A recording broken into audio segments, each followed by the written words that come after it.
Bienvenidos a nuestro canal de YouTube Arquitectura en Primer Plano, un canal pensado para vos que te gusta la construcción, la arquitectura y el diseño. Hoy en nuestra sección Proyectando la tenemos a ella, la arquitecta Laura Serra, que ya estuvo en nuestro programa, oriunda de Trelew. Ella nos trae una nota con todas las cosas que no pueden faltar a la hora de diseñar tu casa. Una nota que no podés dejar de ver. Vamos a compartirla.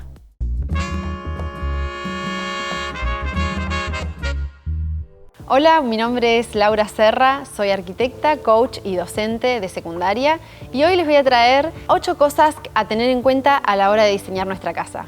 Cuando decidimos diseñar nuestra casa, siempre tenemos en cuenta nuestras necesidades, nuestros gustos, nuestro presupuesto, lo que queremos hacer y a veces damos por obvias un montón de cosas muy básicas que no tenemos en cuenta y que después a la hora de agregarlas cuando ya estamos en obra podría llegar a ser una complicación.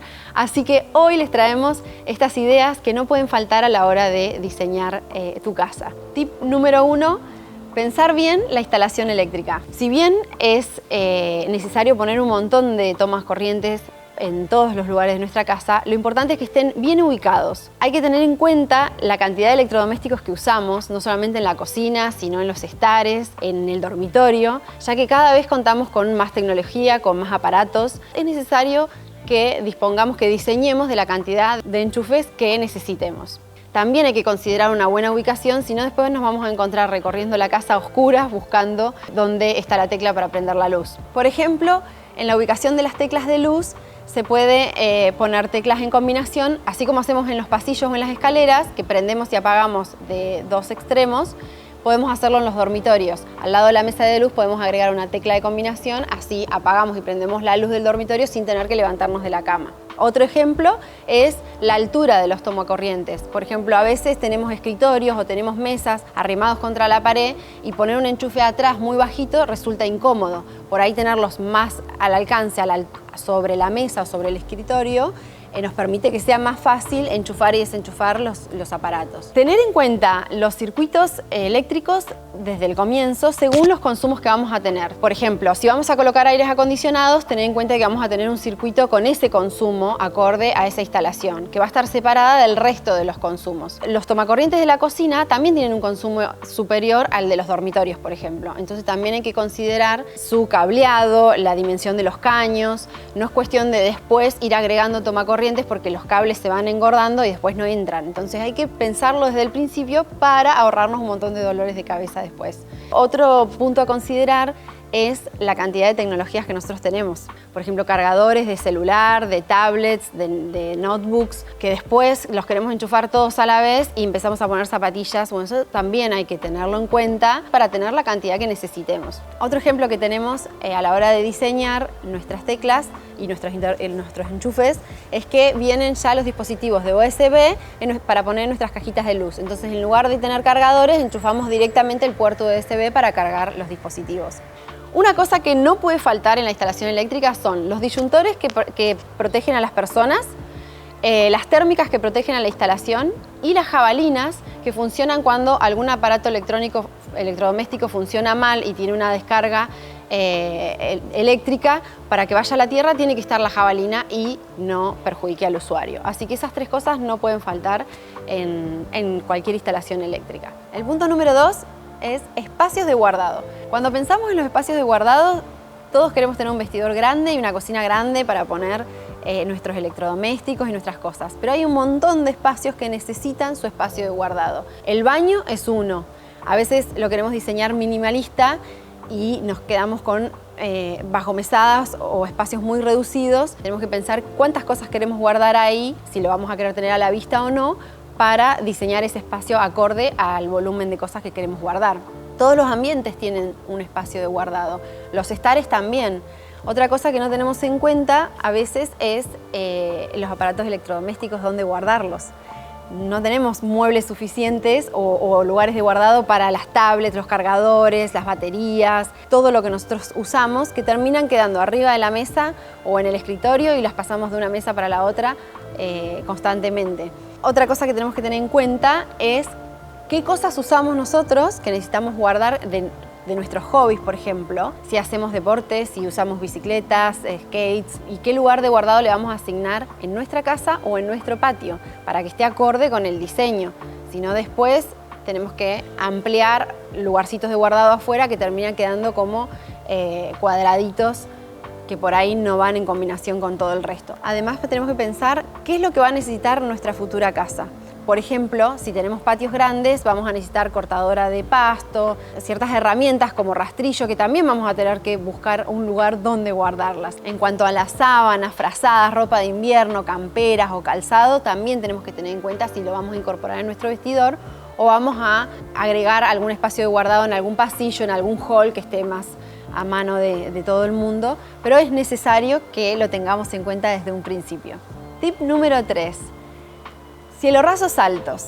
Este tip es muy importante, no importa el tamaño que tenga la casa, ya sea una casa grande o una casa pequeña, es importante que los cielorrazos sean altos. Me refiero que vayan entre una altura de 2,60 metros hasta 3 metros. En los espacios que tienen los cielorrazos muy bajitos, que tradicionalmente se hacían a 2,40, resulta muy asfixiante tener el techo tan bajito.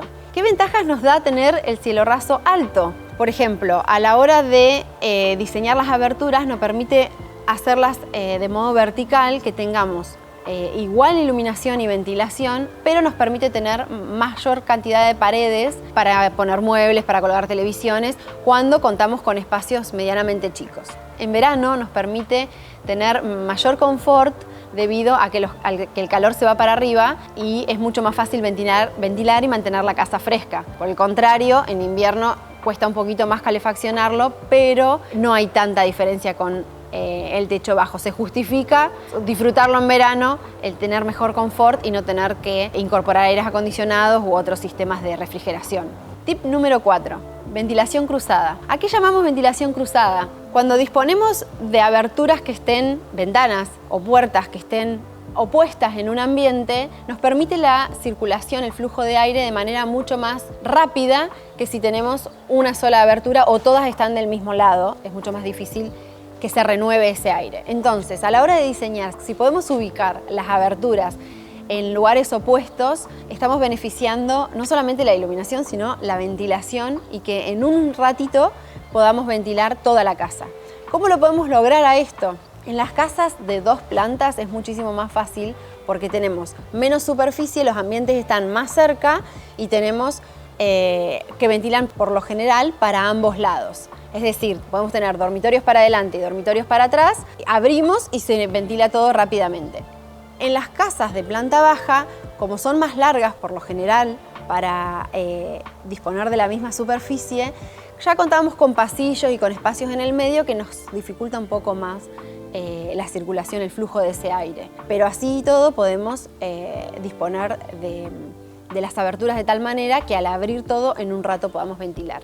Eso es re importante tanto en invierno como en verano, ya que hay que ventilar todo el año, por una cuestión de salud, de confort y de higiene. En el caso de que no podamos tener 2 fachadas en nuestra vivienda, igual tenemos la opción de agregar claraboyas o hacer diferencia de techos y poner ventanas en lo más alto para contar con un efecto chimenea en esa ventilación cruzada. Entonces, ya sea que hagamos la vivienda en un nivel, 2 niveles, con una sola fachada, con 2, 3 o 4, no puede faltar la ventilación cruzada. Bueno, continuamos con las 8 cosas que no pueden faltar a la hora de diseñar tu casa. Tip número 5, cisterna y tanque de agua.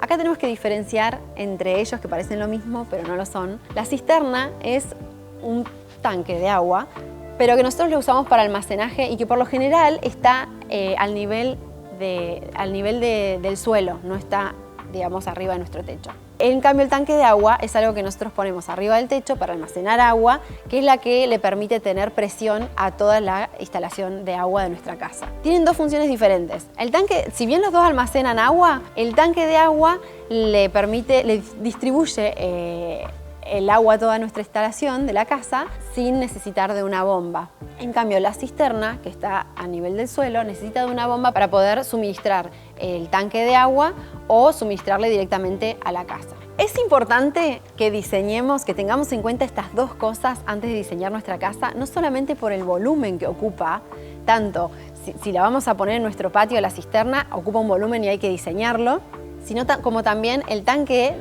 de agua arriba del techo también ocupa un volumen y hay que diseñarlo. No solamente esto, sino que ambos requieren de cierta instalación que hay que tener en cuenta. En el caso de la cisterna, necesita sí o sí una bomba de agua para poder suministrar con presión el agua que está acumulada en la cisterna y llevarla hasta el tanque de agua. Para esto necesitamos instalación eléctrica y la cañería correspondiente para llegar hasta allá. Y además tenemos que hacer llegar otra cañería hasta el tanque de agua que está arriba del techo, que es el que une el flotante electrónico con la bomba, de manera que cuando está lleno el tanque de agua de arriba del techo, ese flotante electrónico le dice a la bomba que tiene que cortar para que no siga mandando agua y se rebalse todo. Entonces, esas cañerías no las podemos agregar después y que no se noten. Las tenemos que tener en cuenta a la hora de diseñarlo. ¿Qué les recomiendo en el caso de que usemos las dos cosas? Que tengamos un bypass. Un bypass vendría a ser una conexión doble que nos permita cerrar con una llave de paso y tengamos las dos opciones. Es decir, que el tanque de agua se suministre con la bomba o que al cerrarla, el sistema que nos une con la cisterna, que al cerrarlo nosotros tengamos la opción directa desde la calle para que en el caso de que se corte la luz pueda subir el agua al tanque sin esa bomba y tengamos agua a pesar de que la luz esté cortada. Pero eso lo podemos nosotros manejar a través de una llave de paso y elegimos si usar con la bomba con la cisterna o directamente desde la red. Si bien no todas las casas tienen cisterna, las casas que tienen planta baja pueden tener directamente su tanque de agua y la presión de la red alcanza para suministrar el tanque que está arriba del techo. Pero sin embargo hay otras viviendas de 2 plantas o depende del barrio o depende de la situación actual, a veces la presión de agua de la calle no es suficiente y necesitamos incorporar una cisterna para poder bombear el agua a nuestro tanque que está o en el segundo piso o más arriba y no nos alcanza con la presión de la red. Como no podemos bombear directamente desde la red, no podemos agregar una bomba y succionar el agua de la red para bombearla a nuestro tanque, sí o sí tenemos que tener una cisterna en el medio. Por eso tenemos que considerar todas estas cosas antes de empezar nuestra obra para tenerlas en cuenta. Tip número 6. La vereda incluida a nuestras bases o a nuestra platea. A la hora de diseñar nuestra casa nosotros decidimos un montón de cosas, dentro de las cuales el profesional después nos va a aconsejar hacer bases aisladas, si vamos a hacer zapatas corridas o si vamos a hacer platea. En el caso de hacer platea, yo recomiendo en este tip todo junto, que hagamos la platea toda junta de una vez con su vereda incluida. Normalmente lo que hacemos es hacer el perímetro de la casa hasta los muros, hasta donde termina la casa y después cuando terminamos la obra agregamos el veredín, agregamos la vereda que nosotros queremos. Pero esto nos trae una desventaja, que es que nos queda separada la vereda de nuestra platea, de nuestra casa, y ese es un lugar donde después se filtran las humedades, pasa el salitre. Yo recomiendo que para evitar ese tipo de problemas, hagamos todo de una sola vez. Los costos son los mismos, porque tarde o temprano tenemos que hacer la vereda igual. Cuando la hacemos toda junta, esto incluye que a veces debajo de la platea nosotros ponemos un nylon. Entonces, ese nylon va a estar todo continuo con el veredín y no va a haber un espacio ahí cerca de nuestra pared donde se filtre el agua. En cambio, cuando lo hacemos en 2 partes, nos queda nuestra casa con su nylon, su platea y después es como que hay que engancharle y ya se complica y pasan este tipo de cosas que yo preferiría evitar si desde el inicio nosotros ya consideramos qué vereda vamos a tener alrededor de nuestra casa. Si bien a veces no sabemos desde un inicio qué superficie de vereda vamos a tener o si vamos a tener una galería o vamos a tener una extensión más grande, yo lo que recomiendo es que por lo menos alrededor de la casa 60 centímetros u 80 le dejemos de veredín incluido a la platea. Después podemos ampliar, pero no es lo mismo ampliar una vereda pegado a la casa que un poco más allá a los 60 u 80 centímetros, porque las estructuras trabajan de manera independiente. Entonces ese trabajo en las ampliaciones que hay es mejor que esté lejos de nuestra pared, un poco más allá, que pegado, porque en ese trabajo, en esa separación que hay, es por donde se filtra la humedad. Tip número 7, iluminación natural.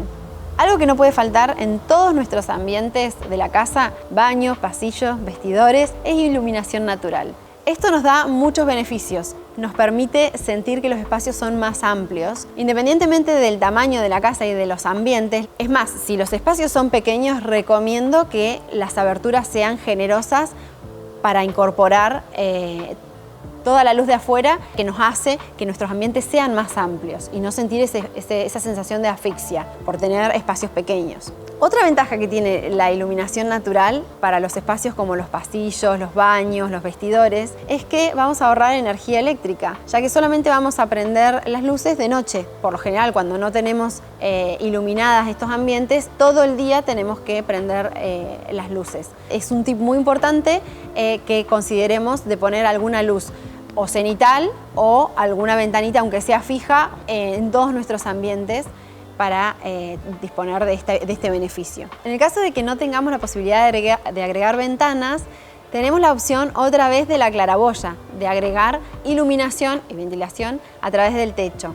Tener luz cenital nos cambia el estado anímico de los ambientes. Es una luz mucho más pareja que tenemos durante todo el día. Ahora les traigo el último tip que tiene que ver con la iluminación y con la ventilación que hablamos anteriormente en los otros dos tips.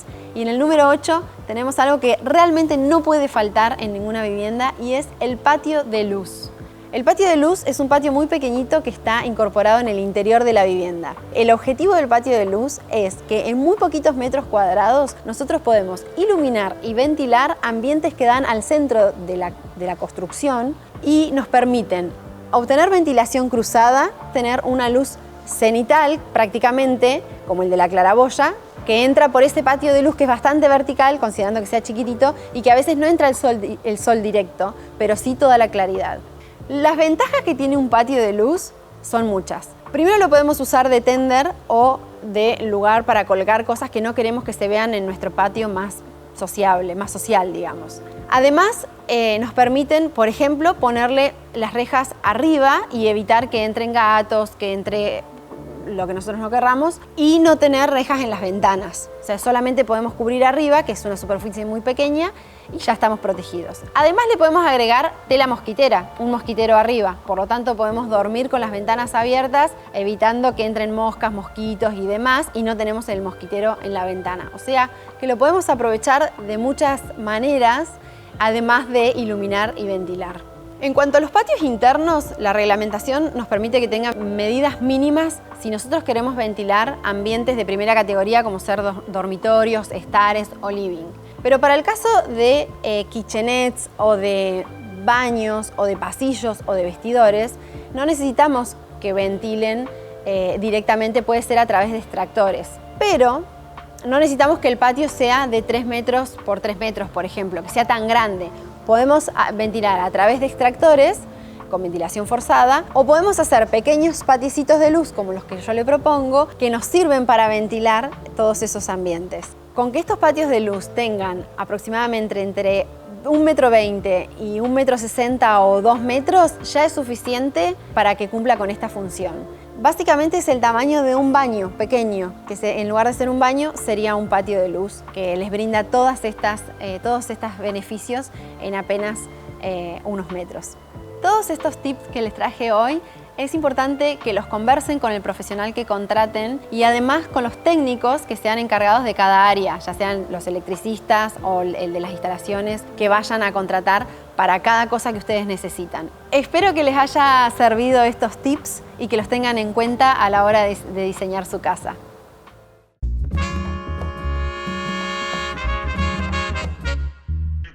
Gracias por llegar al final de este video. Recordá suscribirte, darle me gusta y compartirlo, así podemos seguir generando contenido para vos.